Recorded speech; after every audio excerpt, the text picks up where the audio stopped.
Stay away from municipal bonds. At least right now. I like municipal bonds, but there's no value here at all.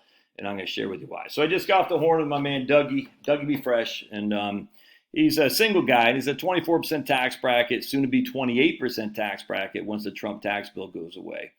And he's building up some liquidity. He goes, what should I do with this liquidity I'm building up? I said, man, just dump it in a money market. Get 5% in a money market, government money market. You can't beat that. And he talked to his guy he works with. The guy he works with is a legit guy, and nothing wrong with him. But he said, maybe consider municipal bonds. And so when I was working with Doug here, I said, well, let's see how these shakes out. Because I haven't looked at the municipal bond market for a while. I said, let's take a gander, shall we? So the first thing we got to understand is we got to understand how we compare a tax-exempt municipal bond to a taxable investment. And we do that through something called the tax equivalent yield, the TEY, tax equivalent yield. And what we're doing is we're trying to say, at the end of the day, to compare apples to apples, we're saying after taxes, how much is my taxable income going to be versus my tax-free income in a municipal bond? Because remember, municipal bonds, you don't pay state and federal taxes. You could pay state if you're in Georgia and you buy North Carolina bonds. You don't get state tax-free there. But you don't pay federal taxes, if that makes sense. All right, so for municipal bonds, we don't pay federal taxes, kind of what we're comparing the two here. All right. So after paying taxes on X versus not paying tax on Y, what looks better? That's called a tax equivalent yield. All right. So we looked over at Vanguard, and I saw the short-term bond fund. The current yield on the short-term tax exempt was 3%. All right. So 3%. Doug's in a 24% tax bracket, which equals 3. Let me show you what I'm talking about. That's going to be 0.76. So Doug's in a 24% tax bracket. So we got the current yield, 3%, divided by 1 minus your current tax bracket, which is 0.76%. So our taxable equivalent yield equals 3 divided by 0.76. And we take our trusty calculator, 3 divided by 0.76, and 3.947. All right. So we say we're getting taxable equivalent yield is 3.947.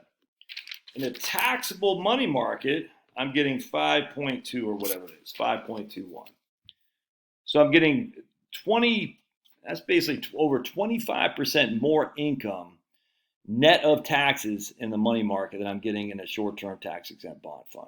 All right. So now we say, okay, Josh, but what if we have state taxes to pay too? All right, so now we're going to add 1 minus his current tax bracket, but we're going to have the state tax bracket as well. So we're going to add another 5 basis points essentially to this right here. So we'll say it'd be 1 minus 0.29. So 1 minus 0.29 will be the Fed 24% tax bracket and the state 5% tax bracket. So now we're going 3 divided by 0.71. 3 divided by 0.71 is going to be our formula. So we take our trusty calculator, 3 divided by 0.71, and that's a 4.225 tax equivalent yield. Still not even close. We're still getting 100 basis. So that's what we're getting net of taxes. For us to have to make the tax exempt bonds work, we should be getting no more than 4.25% net of taxes. And we're getting well above that in money market right now. So, I mean, now a bond, like a taxable bond fund like BND, a municipal bond looks pretty good. But, man, you're getting 4 or 5% of the money market.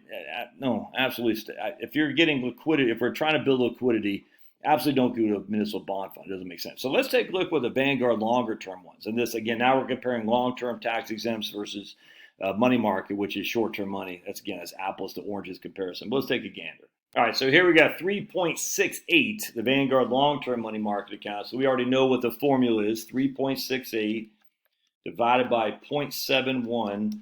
Now it's a 5.18% tax equivalent yield. All right, so that's a 5.18. So that gets close to our money market account, except for the fact that, watch this, the money market account doesn't have any duration risk. Watch what the Vanguard does here.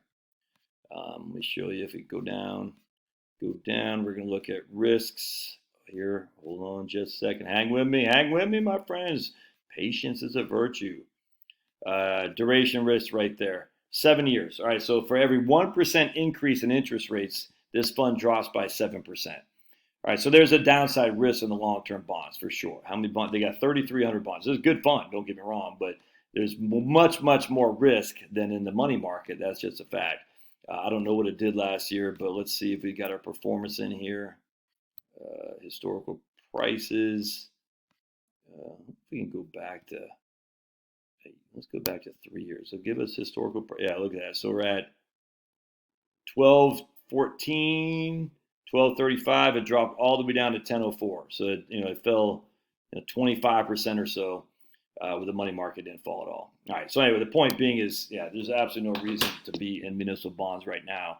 If you're in a mid-range tax bracket, if you're low tax bracket, it doesn't make any sense at all. If you're in a mid-range tax bracket, that's fine. If you're even in a short-term tax bracket, even if it's not a short-term of 3%, if you're in a high tax bracket, so let's say you're in a 35% tax bracket, the feds to Bo Biden, and a 5% tax bracket to your stupid governor. So that's a 40% taxes you're paying. So we're going to go 1 minus 0.40, which is 0.6. All right, so 1 minus 0.6 gives us, that gives us 0.6 is what it is. So we're going to take 3 divided by 0.6. That still only gives us a 5% tax equivalent yield. I wouldn't mess. I just do the money market, man. All right. So anyway, if you're in the highest tax bracket, you can make a case for short-term tax-exempt bonds relative to a money market. I still would go to the money market, just pay the tax and be done with it. But that's up to you. Anyway, that's my thoughts on that. Love your thoughts. We'll see you.